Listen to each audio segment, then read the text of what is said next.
Good evening, ladies and gentlemen. Well, first I got to thank Couple for that. That's out of control. Off the hook, dude. Off the hook. I want to first thank everyone in attendance for the support you're giving just by being here tonight. It is somewhat overwhelming to think that in less than 4 years of being operational, we were able to draw such a nice attendance. I want to make mention of all the kind folk that drove or flew here for this event as well. I will tell you that today is a day that'll be a day to remember.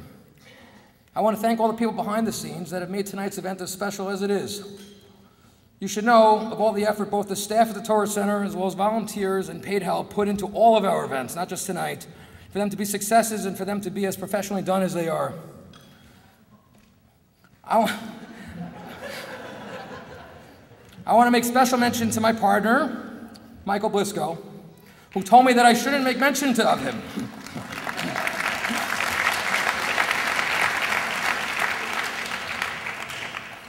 You should all know, if you know me, that's somewhat expected. Anyway, you should all know that without my partner, Michael Blisco, the Torah Center would not be what it is today. Another person I want to thank personally is my best friend, Alan, who flew here from New York for tonight's event. And even though my memories don't necessarily match his, I'm sure his are correct. He wanted to see the culmination of what I've been talking about for years, and I hope he's happy to be here. As I look around the room, I see friends, partners, people I work with, community members, teammates, and family. I can stand here and see people that have grown as people, as community members, and as Jews. You have seen the young adults that are attending NCSY regularly. These people are our future here in South Bend, and I'm glad that the Torah Center has played and will continue to play a role in their lives. I see people that have started lighting Shabbos candles on Friday nights, as well as people that are learning more about their heritage. I see men that have started putting on tefillin in the mornings, as well as even somebody that has started wearing tzitzis every day. Overall, I see people that now care more about their fellow Jew living in Michiana than ever before. I want to start by telling all of you a little bit about how the Torah Center came to be, as well as its motivation. Everyone here knows that I am from New York, and as such, when my family and I moved here in 2002, I felt that things were lacking for an Orthodox Jew. The town had a shul already, as well as a day school, Beis Yaakov, a Beis Medrash, a mikveh, and a cemetery. It did not have an eruv, a grocery store, Shaya, a butcher shop, a pizza shop, or a place where someone could learn with someone else any Jewish topic they desired. It was a town that was happy to have what it had, as it has more than many small towns. I figured that the solution to this was to start by creating a place where people can come and learn what their heart desired. The thought would be that in the long run, people would care more about their religion and their community, and therefore support these missing amenities. Keep in mind that men plan and God laughs. The thought of this place as an educational center became clear in my mind after hearing a community member telling her rabbi at one of the local synagogues that she didn't know enough, and that he should educate her more and her children more. Rabbi wrote, "What can I say? This man was once known as the Rambo Rabbi. Later, apparently, he became known as the stalker for the repeat phone calls to get people over to the Torah Center for a Shabbat meal." As some of you might know, he married Tira and myself 13 years ago. At the wedding, people asked who the guy in the cast was. And I, of course, told them he was my Rosh Hashiva and he was going to marry us. I'm not sure how I would have responded to them that the reason for the broken arm was because the yeshiva had a softball game a few weeks earlier, and Rabbi Rhodes needed to slide into third base to help his team win. That being said, I can tell you that it was one of my happiest days when Rabbi Rhodes called me while I was driving back from work to tell me that he would come to South Bend and help me with my mission. You see, he had heard me speaking about this place I wanted to create for a few years and figured that this project would be fun for him while he was in between things in New York. I had come close to hiring 3 people before Rabbi Rhodes, and each time it came close to talking turkey, I became disinterested in the candidate. Rabbi Rhodes was not motivated by money, but rather by the optimism of changing a lot of people's lives. We envisioned that if successful, this model could be used around the world to help Jewish communities come together and grow as a unit. Rabbi Rhodes had a background that fit in, as he had gone to school at UCLA, and on the spiritual side had learned at the best yeshivas. We made a partnership. The deal was that I would fund it and he would create it. He wouldn't ask me about the money, and I wouldn't question his financial decisions, hence the Snoopy books in the bathrooms. I can't make this stuff up. At this point, all we had was a mission statement and an executive director. Now we needed a place and an administrator.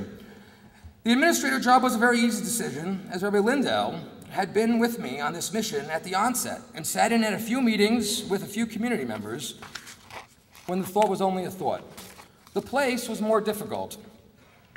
Rabbi Lindell and I, along with our trusted real estate broker, Francie Rosen, I don't know where she's at, looked at multiple places and even gave an offer on a different property. It was Rabbi Rhodes who initiated the offer on the current location, as well as the counteroffer, unbeknownst to me, which of course later I confirmed with Francie. Rabbi Rhodes had the vision that this house was the perfect place to become our home. Rabbi Rhodes saw that the layout was perfect to create an environment similar to a Borders bookshop, which would help make people feel more comfortable. Through the years, Rabbi Rhodes has certainly left his mark, which will stay with us as an organization. But he has also left his mark with many individuals, between marriage counseling, career guidance, teaching either through lectures or one-on-one, or just his personal friendships. Many people are better off. On a personal note, Rabbi Rhodes and I have had a relationship for 14 years. Through these years, he has been my teacher of many things. He has been involved in my marriage, as elaborated earlier, and he has been involved in my career. In fact, Rabbi Rhodes helped me with my first professional job as a bookkeeper at a nursing home in Long Beach, New York in 1997, I believe. Rabbi Rhodes has seen me through my successes, and hopefully will continue to for years to come. Rabbi Rhodes has also been with me through adversity that I have had in life. In fact, he officiated at my father's funeral 18 months ago. All in all, our relationship has been as a Rebbe Talmud, as a board member of his school in New York, and most recently in a working relationship at the Torah Center.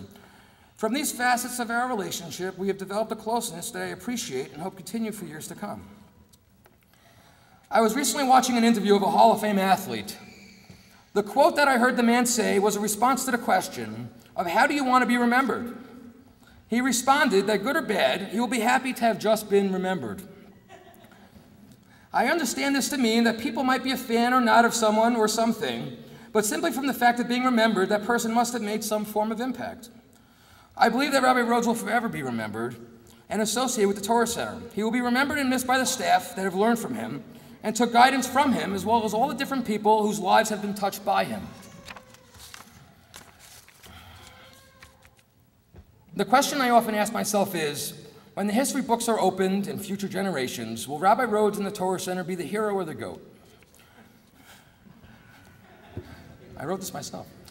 I have come to the following conclusion. I think that answer will depend on the person asked. If you were to ask a team of hockey players what they thought of the Torah Center, they would say that they were happy to have a sponsor for the jersey. To people that like bagpipe music, they would be happy to have Rabbi Rhodes give them equal rights. To people who are fans of rabbis and RVs, they would love Rabbi Rhodes for all he does for them as well. Anyone needing an explanation of the last few things could see me afterwards. Seriously though, I don't think people should ever judge someone else. But I stand before you here today, and I have to believe that at 120 years of age, when Rabbi Rhodes meets the Maker, as we all eventually will do, his neshama will at that point have finally found his way home.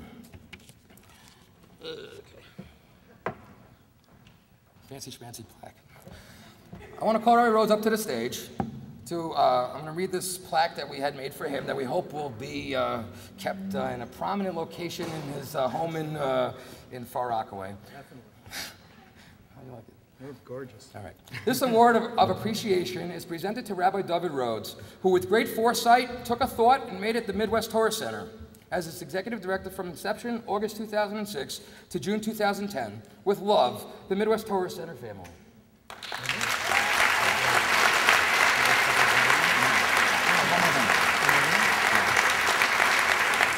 Are you ready? Yeah.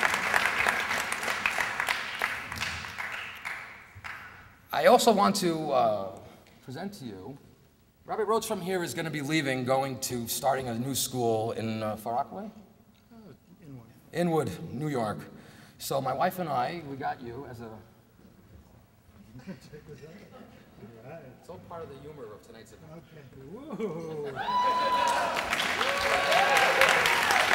My wife and I are donating your first donation to the school for $25,000.